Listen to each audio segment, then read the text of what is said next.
Welcome to episode 38 of From the Shed End podcast. Myself, T Dot, joined with Theo and Haida. How you both doing?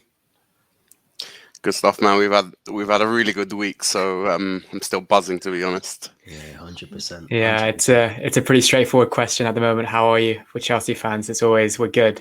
With the way performances and results are going, it's happy days. Yeah, can't complain, can we? And let's take it all the way back to Tuesday. I think we both said, Theo, on Tuesday when we recorded on the morning, I said 1-0. I think you said 2-0 or 2-1. I think I might have changed it to 2-1 on the Tuesday with the injuries. 4-0. 4-0. No, did any of us see that coming? Because No. I'll be honest, I didn't see it. So, but I thought we'd be lucky to get a win. I thought it might have been a 1-1, just purely based on their defense. But we're at 4-0 and the performance itself, not just the numbers of the goals, but the performance was just. It was brilliant. It was superb. It was a superb performance, and to be honest, I think we spoke again, Theo, as well about Trevor Chalobah. Should he start? Should we bring in Christensen and go for that bit more experience? But yeah, let's start with Trevor because he was superb. He was superb, Theo, and he was. I think what I like about him, obviously we spoke about him before. He's 22. He carries himself really well. He's brilliant football-wise as well in terms of getting the ball. He's not scared to take the ball forward, take players on. He commands the area as well. He's just a brilliant centre-back overall. But talk to me, Theo, about Trevor and how well he played against Juventus. He's a brilliant player.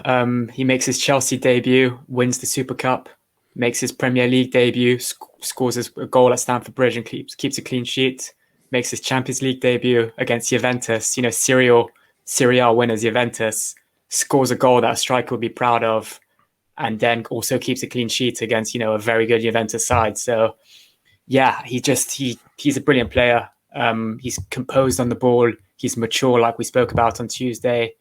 He brings a lot of calmness as well to the game. You see sometimes defenders and they kind of, I don't want to call out names, but maybe a bit more Malong Sarr, he kind of shows a bit more inexperience at times when he's on the ball. You're a bit more worried, but with Trevor Chalobah, it's completely not the case. He's composed, he's mature on the ball, and similar to other players like Reece James, like Hudson-Odoi, I think they'll just keep on getting better with every game they play and every kind of season they complete. Because you have to remember, this is Trevor Chalobah's full complete season now. I mean, he's completing it at the moment in the senior men's squad. So better things to come as well, which is really, really promising from a Chelsea perspective. Yeah, and he definitely took his goal well, and I was surprised to see him on the team sheet. I know I said I'd start him, but to actually see him in a game with that much experience on the pitch from a Juventus perspective and also from our perspective as well, but to see him start and look so comfortable, like he looks. Obviously, a lot of people are going to say that's down to Thiago Silva being next to him, and he's learning off Silva, Rudiger, Christensen, who are all experienced, but he looks comfortable. He looks like he's at home at Chelsea, and obviously that's because he's been there. I think maybe since he's 7 or 8 years old. He's been there for that long. So, Haida, I'll come to you as well. Defensively, we were brilliant, but going forward, talk to us how good we were going forward as well. Just quickly on Chalobah, I went to watch Chelsea Tottenham at pre-season this season, and he started, and that was the first time I've ever seen him play. And within about half an hour, my brother was with me, and I said to him, I said, you see this defender right here? He's going to break through into this team this year, because the way he was so composed and how he read the game, the ball would come to him and it would just be head up and away it goes. There was no dwelling. Didn't seem like he was nervous. He just seems like he fitted into that team. And I personally would put that down to the defenders around him and the management. He seems like his like you were saying, Theo, his temperament seems to be on point. And I think that's vital. When you're in this type of league. Going forward with the attack, I mean, it was just. Do you know what I mean? I was just watching and I was thinking, oh, come on. I was watching at my missus's house and she was even looking at it. She was like, you guys are going crazy. And it was just attack after attack after attack. And it seemed like Juventus had no way out.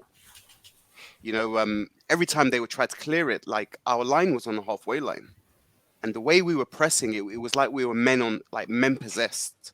And I feel like the game against Man City this season. I feel that was the change. That was where we kind of changed the mindset of we can't go into games against big teams thinking that they might come to us. We have to take it to them. And every big game that we've played since, even the Liverpool game, when we were down to 10 men, we were still going at them, and I love this mindset of we're fearing nobody anymore. And that's what it looked like with the attack. There was zero respect and there was zero fear from the players. And going forward, I think that's only going to be amazing for us. And it's interesting as well because you look at the players that started and the players that didn't start. You look at obviously no Lukaku, no Havertz, those kind of players that some teams would potentially miss if they didn't have them in that squad against Juventus. But we didn't have an out and out striker on the pitch, and we still managed to score 4 goals. 4 of them coming from obviously Cobham sort of developed players in terms of Reece James, Chalobah, and Callum Hudson-Odoi, who I thought was exceptional. I thought he had Cuadrado on toes all the time. I think Cuadrado gave up about half an hour into it. He just thought, I'm not doing this anymore. I think at one point he drags him down, he gets booked for it, and he gets subbed off. He was probably relieved, to be honest, that he came off the pitch. But I was impressed with every aspect of our game. I thought Loftus-Cheek coming in and doing a job as well was perfect. The only downsides, obviously, we've got to talk about big injuries in terms of N'Golo Kante, who I think wasn't as bad, but Ben Chilwell's was definitely as soon as he went down, clutching his knee, banging the ground, you knew it was a bad one. You could tell, couldn't you? You could tell it was a bad one. Yeah, it wasn't just a knock. Like he had felt something, and straight away, you could tell there was a horrible injury. Yeah. And this is a question here from Hector as well, in terms of what's our options of Alonso at left back. Do we need to sign another left back? Should Emerson be called back? We must sign another left back in the winter in 2022. So I personally, for me, I wouldn't sign one. I think we've got enough there. I think we've got Emerson, who's on loan, Ian Matson, who's at Coventry, who's playing perfect for Coventry. Those would be my 2 options to bring one of them back. We've still got Azpilicueta, who can also play there. But Theo, I'll bring it to you, seeing as the question's directed to you. What would you do if you was Tuchel? Would you bring someone back or go into the market and try and bring someone in? I don't think I'd go into the market. That wouldn't be very sensible. I think first we need to assess how long this injury for Ben Chilwell is going to take, because it's still unsure if it's going to be 3 or 4 months or if it's going to be the whole season.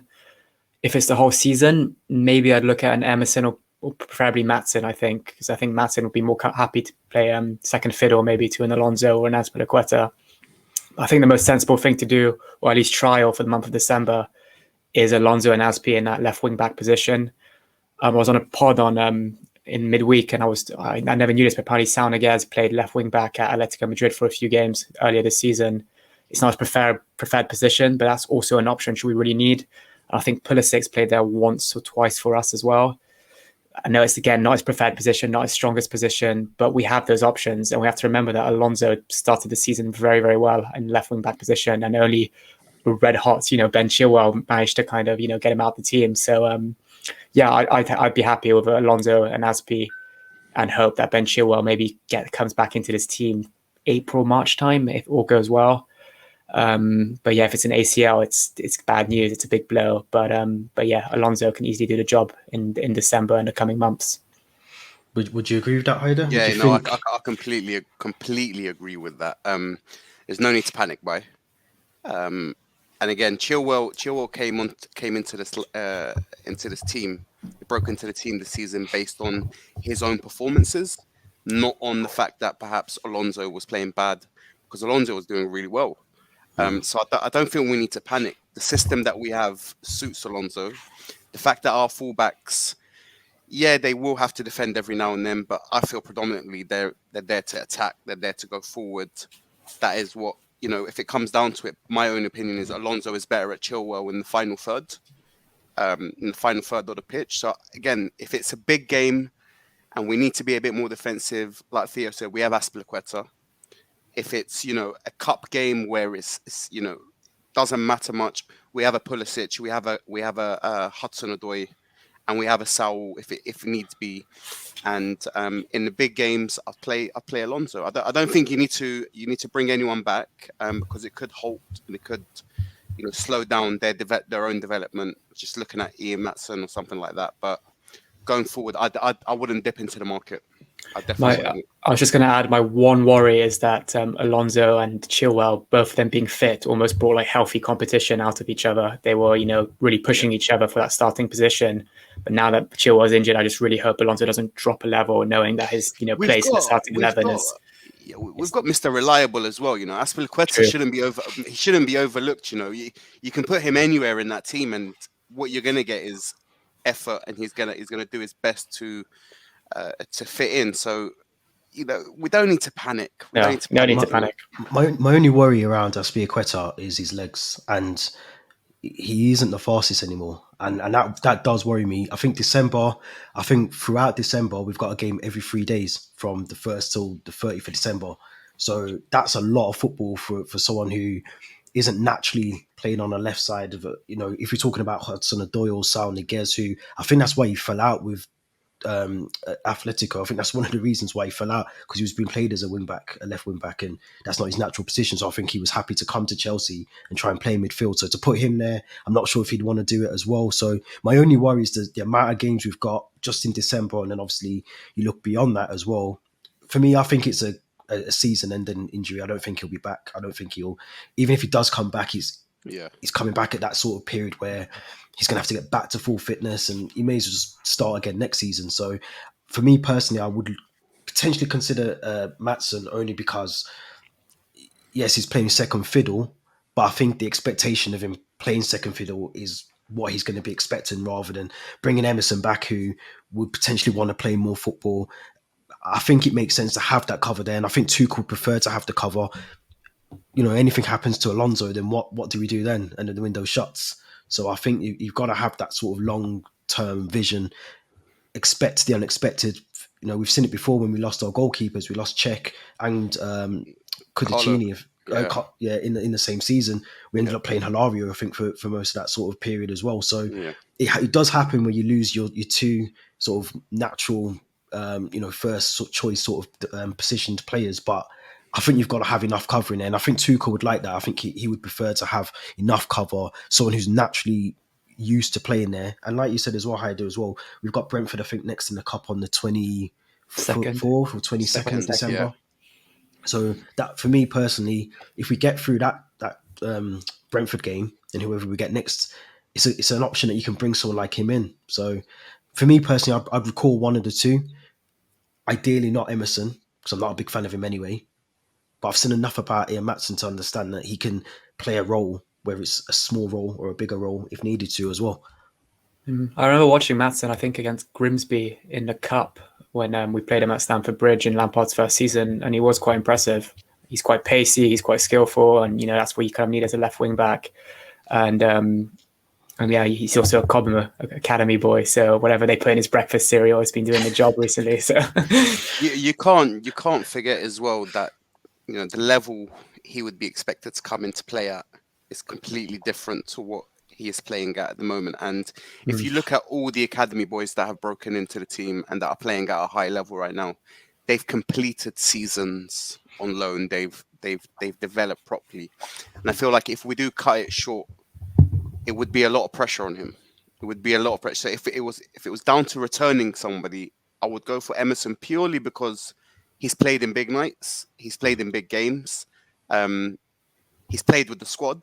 They know him, and will there be enough time for Matson to, develop into the team, mix well with the players? It could go wrong with him, I feel. And that's why I'll play the safe option of just leave him there, let him develop for a full season. And the option's always there to bring him back later on. It's a good shout. I want to ask a question. I think we've spoke about this before on here around Saul Niguez. Is he finished?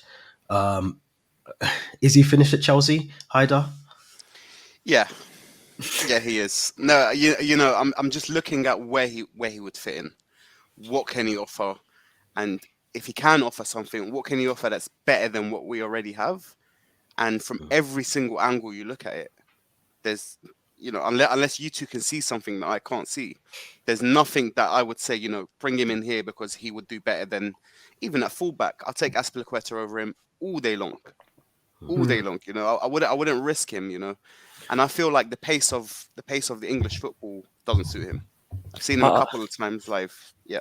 I do agree with everything you've said, but now that we've got Kovacic injured, we've got Kante injured, Jorginho was a doubt even for the Juventus game. I know he started, but injuries will happen in December, and I feel like if he plays a part in December, then he'll stay for the season. If he's still isolated from the team come end of December, then I think his time's done at Chelsea. But even in centre mid, with all those injuries, you've got Jorginho and Loftus-Cheek who are fit right now. Even if it got to a point where one of them got injured as well, I personally think Tuchel will put Mason Mount in that midfield before him. You saw that in the FA Cup last season a few times. Barkley as well. Or Ross Barkley. I don't know. I don't think he's good enough. I don't think he's good enough personally.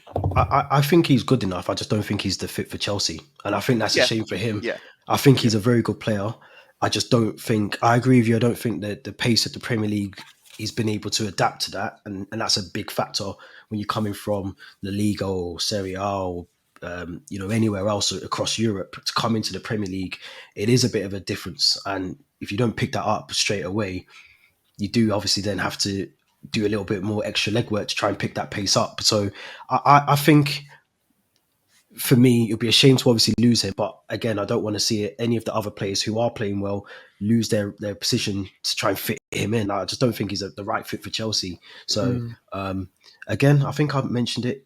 We spoke Hazard to Newcastle. Sal Niguez, Newcastle. Why not? Let's ship him off maybe if you need some game time. If you need some game time, I still feel like it's harsh because we're judging him on a game and a half, is it? I feel that's the one thing that I want to see a bit more of him, maybe 2 or 3 more games to really make up my mind. But I think he smashed it, T. It's the system. It's the system that doesn't suit him. I think he'd do well in a 3-man midfield, where there's more legs around him. And less pressure on that pivot role of, we've seen it. That pivot centre mid for Chelsea is everything to that system. If that doesn't work, the whole system doesn't work. And I feel like we might be being a bit too harsh by saying, he's washed and he's that, but it's definitely the system for me. I agree with you. There's a question here which sort of leads us on to the next point as well, because I've been shouting. I think I said it to you, Theo, but I did have a few drinks after I'd said this. But I said we were the best team in the world. I'm going to lower that down a level and say we're the best team in Europe at the moment. But do you think we're clearly favourites now for the Premier League?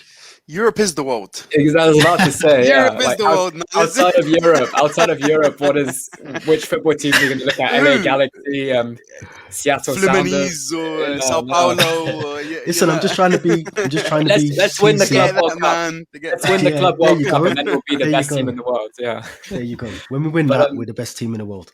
I think we, based on current form, based on how we're playing, based on how the manager's getting the best out of every single player, I'm going to say we are the best team in Europe or the world, whatever you prefer. But yeah, I think obviously you can look at Liverpool, you can look at Man City, who are playing very, very well, but the actual kind of way, I think Tuchel's, as I said, he's getting the best out of every single player, the individual performances players are putting in, and the improvement of that players are showing, like Reece James, like Hudson-Odoi, like Trevor Chalobah, is phenomenal.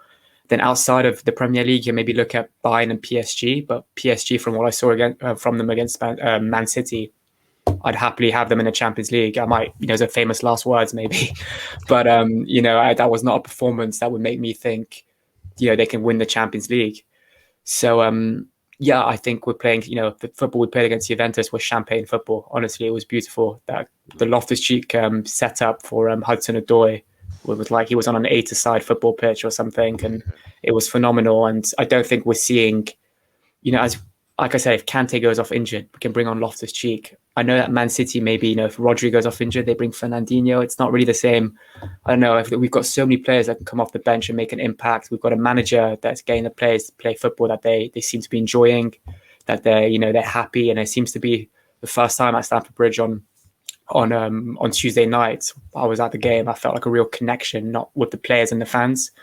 And you could see that when Hudson-Odoi scored, that the celebrations and that passion. I hadn't seen that maybe since maybe the 4-4 draw with Ajax a very long time ago. So there finally seems to be this, the players are playing for the fans, they're playing for the manager, and then obviously when that happens, the form comes as well. And I think I told you as well, Tito, it's the first time in a very long time I walk to Stamford Bridge every day for games, expecting a win, expecting a clean sheet, and expecting, goals. And that's the first time, that's happened in probably since, I want to say the first Conte season. But even then, we were still conceding quite a few. So it is, I'd say we are the best team in the world at the moment based on current form. We've got to mention the guy in the back there, Thiago Silva, because his goal line clearance, I forgot to mention it, was superb, man. Hyder, let me ask you, is he still good enough? Because there's obviously talk about him getting another year's contract extension at Chelsea. Is he still good enough to be sort of considered a first team Chelsea player for another year? I mean, you look at it, and what other answer is there? A lot of people are going to sit there and say, his age, and he's past his sell-by date. But tell me, what defender in the Premier League is performing at his level? There isn't I any. can't see it. There isn't any at the moment. It's not to say he's the best individual centre back in the world or in the Premier League, and his attributes are better than. But football these days, it all comes back to the system. Okay, if the system works, you're going to be the best team in the world if the players you have fit that system. It's no longer about individuals in a team who are going to win you games. We saw that at PSG. Neymar, Mbappe, and Messi. That's a FIFA team. But ultimate team. It's an ultimate team. Let's be honest about it. But no one was tracking back. I saw Michael Owen and Rio Ferdinand do analysis on that. None of them went back past the halfway line, and it meant that City were attacking in numbers, which just washed them away. With Thiago Silva, it's such a perfect system for him, where he has two centre backs next to him who are going to be aggressive, who are going to do the dirty work, who they're all on the same page in terms of their lines and stuff like that. For me, he's definitely the best centre back in the Premier League at the moment. And the way he's going as well, I was reading that he doesn't train as much as the other players, so he's being looked after. There's another year in him. There's definitely another year in him, and we'd be stupid not to, even if it's not playing every single game. Having him in the changing room, having him around the squad, it's a given. It's an absolute given when you got players like Chalobah, Reece James coming into the team, all these youth academy players now breaking into the team and trying to make the spot their own. When you look up to who, you look at players who you look up to, who better in the world as a professional and as a player than Thiago Silva? Completely agree. He's aged like a fine wine. Literally. Literally. Question there around the last 16. Obviously, we made it through to the last 16 now. So, Theo, I'll come to you first. Out of those teams, who would you prefer to play next? I mean, if you want to be the best, you have to beat the best. I do kind of agree with that, but it would be nice to have a relatively easier team in the round of 16, make it a bit more comfortable before getting to the quarterfinals. Out of that list there, I think it depends on whether we finish first or second, but if we beat Zenit, we'll finish first, so let's focus on that. I'll easily take a Barcelona. I think we can take them on easily based on how poor they've been. They looked awful against Benfica once again. I know they've got a new manager in, and they brought in Dani Alves maybe to create that 2015 vibes again. There's even talks of Iniesta coming back to the team, but I don't think that would make a difference. But yeah, I'd like to maybe play with the Portuguese teams. That would be a nice away trip in February and March. So a Benfica or Sporting Lisbon, go to. Or even Porto, get to travel back to Portugal. That'd be nice. But yeah, I'd take any team really. I would like to avoid PSG. I know I said I'd play them and I think we could beat them, but I'd rather avoid them until the quarters maybe. But I'd say one of the Portuguese teams or Barcelona. What's nice is that for a change, I think every single team on that list there doesn't want to play us. I was just about to say that. I think every single team from Man City can't, but all those teams there, from the best to the worst, I think every single one is thinking avoid Chelsea, avoid Chelsea at all costs, because we're so tunnel visioned right now. With like a lot of people I know who hate Chelsea, who have written us off in the past are sitting here saying now you're favourites for the Champions League again. And I think we are. I think when it comes down to it, it's us and Man City. And what Theo said, he honestly he smashed it. I think the fans are going to make the difference. You looked at PSG game with the Man City PSG game. If that was at the Bridge, you know, if that game, that exact same scenario, we go a goal down and then we end up winning 2-1, the Bridge would be rocking. It would actually be- didn't look rocking, did it? It was very like expected or just. I don't think it's ever rocked, to be fair. You know, it was a sellout because Messi was in town, and it just feel like a theatre they've just come to watch, entertainment. and they've come to admire. But in terms of passion, in terms of, you know, getting the team over the line, I feel like City's individual talent and again the system got them the win. Whereas with us, I feel like in a situation like that, the fans will push us over the edge.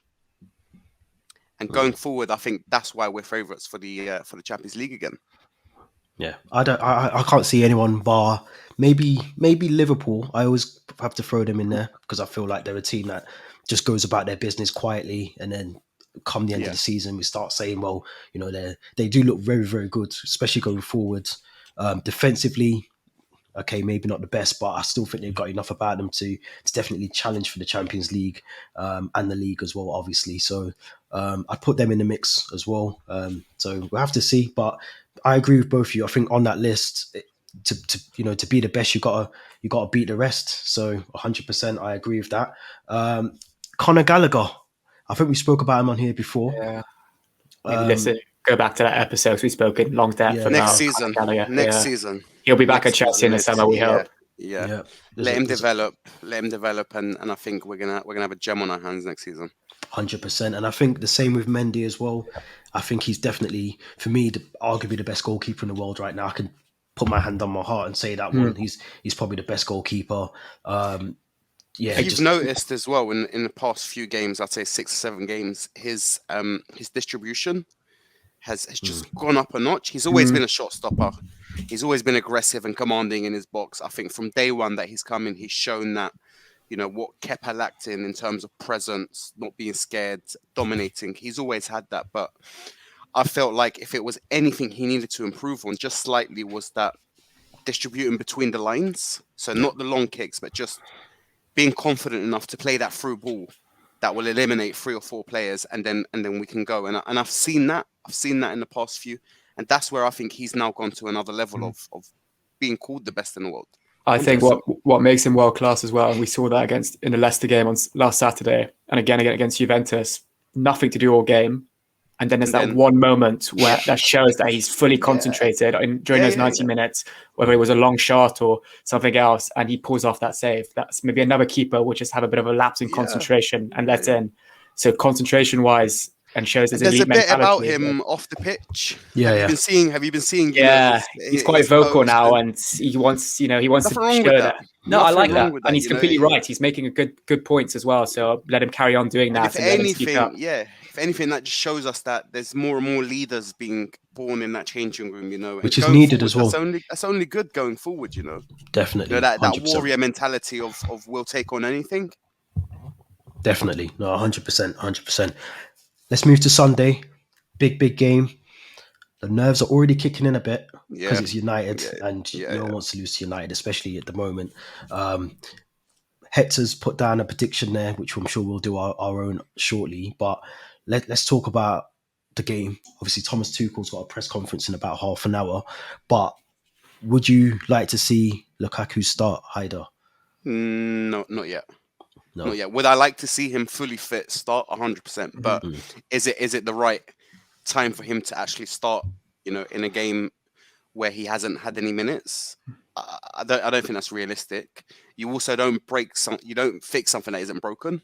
You know, not to say that he's not going to come back into the team, and when he's fully fit, that role is his, and we're going to have him at the top of the pitch. But I personally, if we're winning comfortably, I'd bring him on.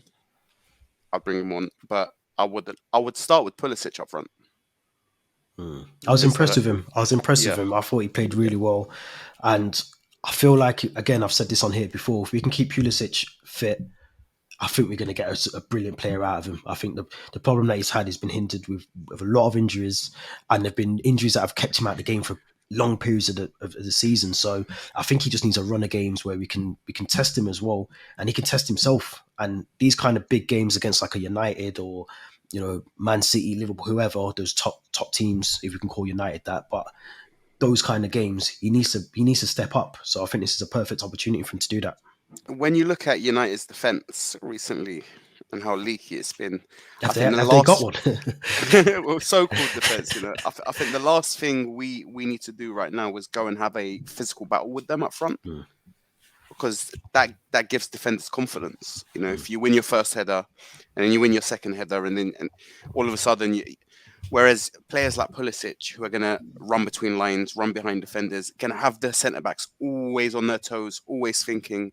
And I think that's where United's defence breaks down. So yeah, definitely not Lukaku to start with. Definitely. But we've got problems now with attacking options. Because Hakim Ziyech now is performing. Good problems. Mason Mount's not problems performing. to have. Havertz, on and off. Callum Hudson-Odoi on form. So would you not go with the same kind of lineup that we started with in Juventus? Barring the injuries, of course. I probably would, but maybe switch Pulisic. I'd put him in his natural position, maybe put Werner up front, and just for that pace, and then maybe drop Ziyech or bring him off the bench, or bring Lukaku on off the bench. I'd bring Lukaku on, as you said. I wouldn't start him. I would have started him had he got maybe 20 minutes against Juventus, but he's got no match fitness in him. So I think I'd love to see him score against United as well, being his ex-club. But yeah, I think, and regarding Pulisic, I don't think it was his most impactful game against Juventus, but the movement, his movement looked great. The spaces he created was brilliant. So yeah, I wouldn't be too disheartened if he started as a false nine again as well.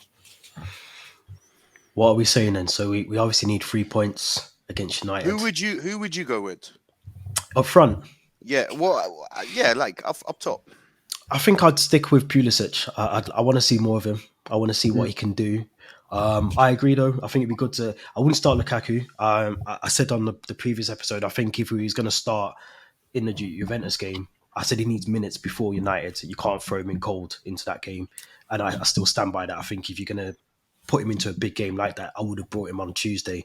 And the fact that he didn't come on tells you that he's clearly not fully ready to come back into any sort of shape or form. So I think I'd start with Pulisic and leave it as it was, because it works. And you've got to remember as well, we don't rely on just our attacking players to score goals.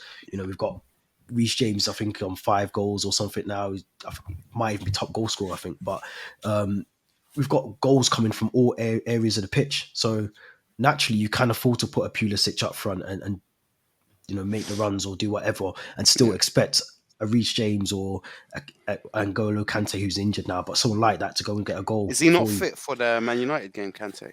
We'll find We're out about to see in it, 27 minutes. Yeah, but I think, to be honest, it didn't look as bad. I think his was more precaution, whereas obviously Chilwell was right off car crash. So I think I'd expect, but to be honest, Kante's had a couple of those kind of weird injuries now. He's had obviously the odd knocks and it's kept him out. So it's the intensity he plays at, isn't it? It might not be a bad thing. To catch up a little bit with him.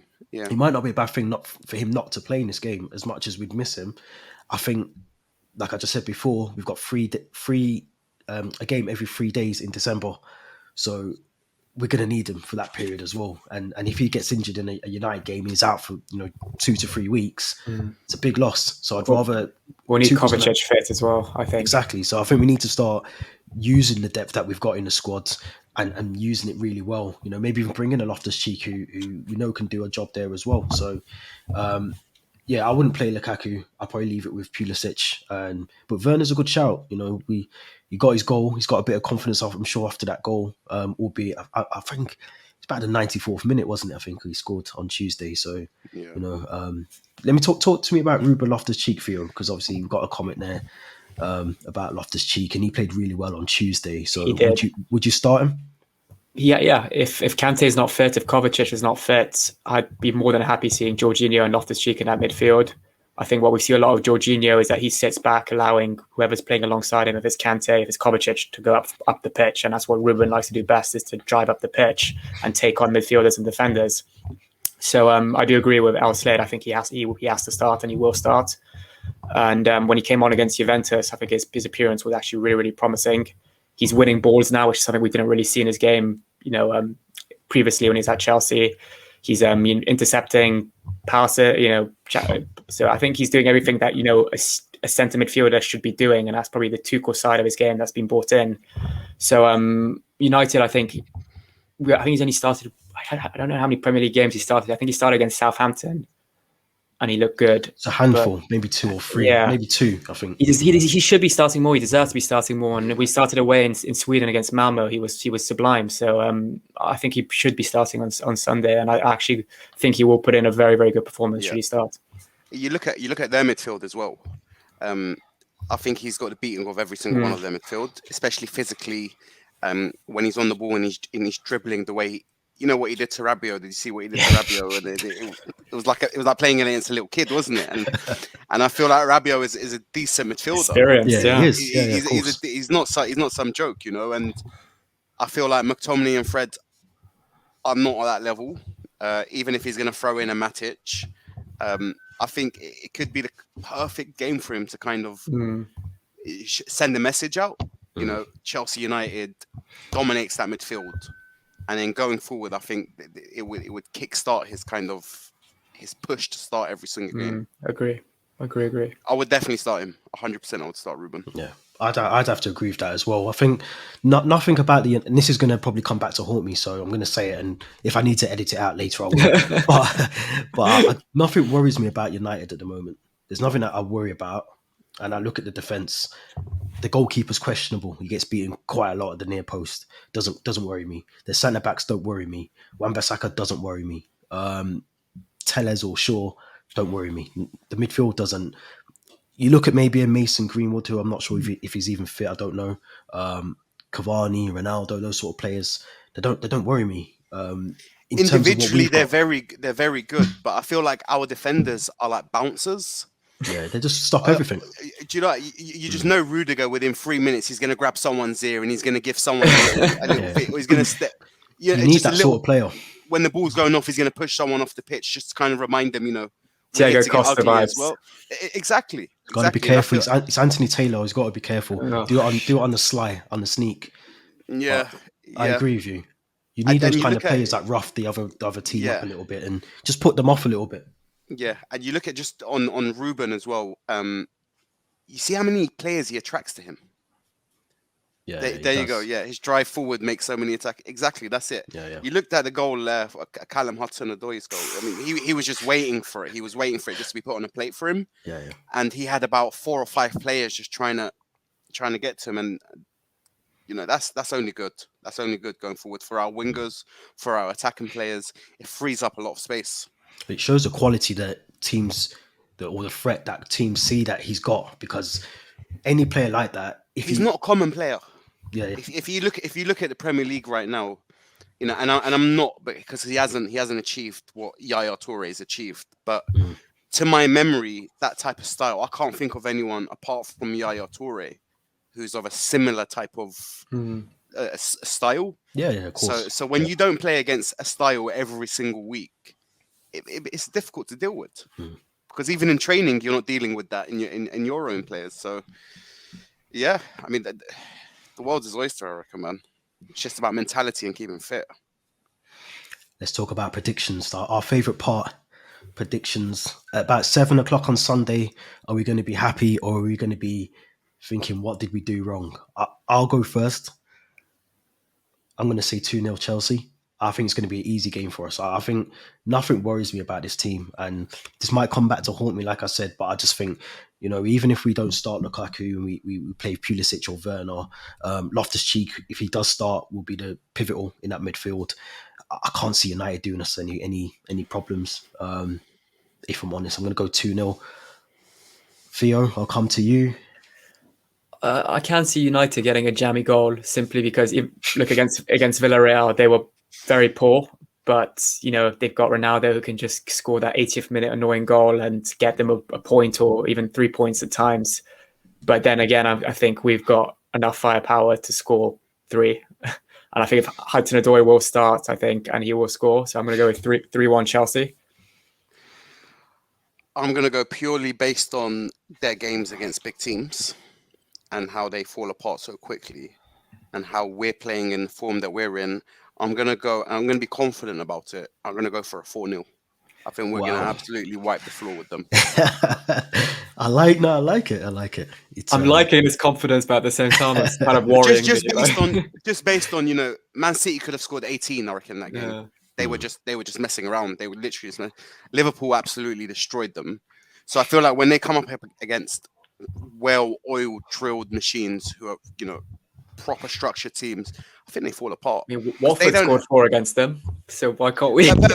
Ranieri teams are well organised. They are, yeah. This is my point. Any team that's half organised against them, I feel like individually you don't have to be better than them, but as an organised team, you can do what you want with them at the moment.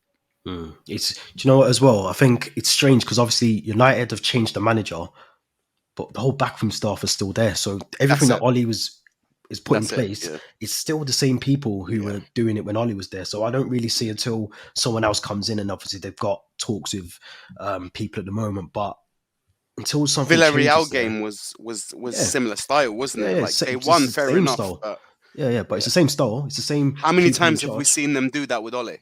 Yeah. Not play great, not play amazing against an average team, and then win at the end result. Yeah, it happens, and I think Carrick being there, Mike Phelan still being there, it's Darren Fletcher, it's all the same people that was sat underneath Ollie who were making those calls anyway and doing all the rest of it. So I can't really see much difference. So yeah, I see us winning the game, but if we lose, we might have to. Top. Well, we're still top, but we might have to postpone the recording for a few days. I'm not recording next week if we lose. We've got to. To be fair, if we lose, we've got to show our faces. We love when we win, man. So we've got to hate when we lose as well. But it's going to be a good game. I think. Obviously, Sunday 4:30. Kante, we're not sure. I think comment there around Kante. We'll find out. Thomas Tuchel, I'm sure, will tell us how he's doing. It didn't look too bad, to be fair. So I think if he's fit, I'm sure Thomas Tuchel's going to want him in the team. But let's move on to Kante and Jorginho for the Ballon d'Or. I'm going to come to you first, Haidar, because I think it's important that we don't sort of use the whole Messi Ronaldo thing, which is what has happened for years, to kind of overshadow the fact that Kante and Jorginho, for me personally, have definitely got a shout for winning the Ballon d'Or. Would you agree? I would agree, yeah. I 100% would agree. But in terms of the Ballon d'Or itself, I think we all spoke before the podcast. Rumors are coming out that it is Messi. It seems like he has bagged it. Yeah, I know. I think maybe a year or two probably. Has he bagged it, or did he pay for it? Yeah, exactly. So I think in terms of if they're actually going to win it, I don't think that's going to happen. But if it comes down to choosing between the two, I'd say Jorginho merited it more for me. You look at what he's done with Italy. You look at what he's done with Chelsea. You look at his impact on a system. I would say out of all the players in the Chelsea starting 11, the one player who I would say if we took out may affect the system slightly would be Jorginho, purely because he knows it. His intelligence is above everyone else. Physically, he may not be there. He might not be the quickest. He might not be the strongest. But in terms of his intelligence, I think he's probably at the moment one of the smartest footballers in the world, if you can say that.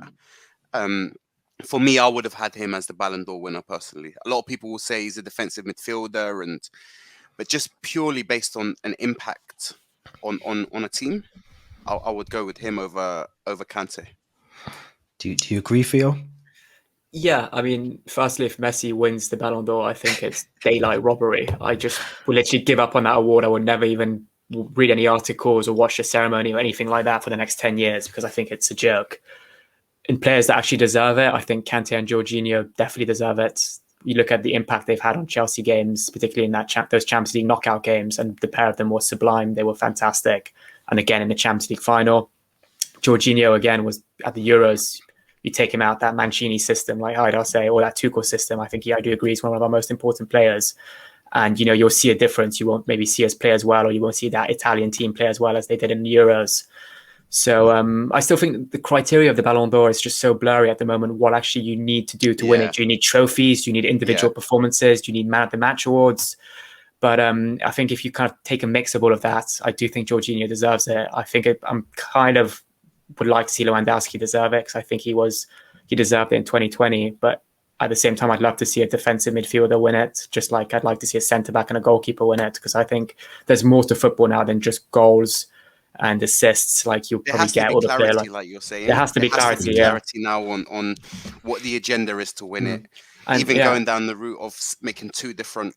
Exactly. I was going to say, if a player like Jorginho doesn't win it this year, then surely create a separate award for defenders, players not and based on midfielders. Stats. Yeah, not players that trophy, and a player like performance-based trophy. Yeah, but if next week we lose to Man United and Messi's won the Ballon d'Or, I'm not showing my face on this podcast. To be honest, I agree with both of you. I think Jorginho, for me personally, based on his Chelsea season and obviously winning the Euros as well, it's hard to overlook. Maybe a bit of bias because he's Chelsea, but I think it's the same thing every year, isn't it? Messi or Ronaldo, Messi, Ronaldo. And to be honest as well, I agree with what you said, Theo. I think the criteria thing is definitely the thing that is masking over what actually is the criteria to get the award. So is it just goals? If it's just goals, then of course, you look at Messi, Lewandowski or someone like that. But like you just said, a lot of the football now, without a decent goalkeeper, the goals don't really matter. For me personally, if you've got someone in midfield that is like, I think Kante got man of the match semi-final of the Champions League and potentially the final of the Champions League as well. So, those are big games for me, and not just those, but throughout the season as well. It just doesn't make sense to me, but we're used to it, or I'm used to it. I'm used to seeing Messi win the Ballon d'Or. They're going to cling on to Messi winning his first Copa as an excuse to give it to Mickey Mouse trophy, though. Exactly. It's going to be I'm sure Messi, isn't it? Who wins it? Yeah, we spoke about the left back situation earlier, Elslade. I was of the opinion to bring back Maatsen. I think Haider and Theo were happy to leave him where he was. Leave him where he was. So if you listen back later on when the episode comes out, you'll be able to hear that. But in terms of the Ballon d'Or, I think it's going to be interesting if they actually do. Sometimes those leaks come out and they're not always right. So I'm clinging on to that someone's just gone on Twitter and thought, let me just spread a rumor, and it's spread like wildfire, which it can do. But I wouldn't put it past UEFA and FIFA or whoever to rub hands with the wrong people. To be honest, I'm not waiting for their approval anymore either.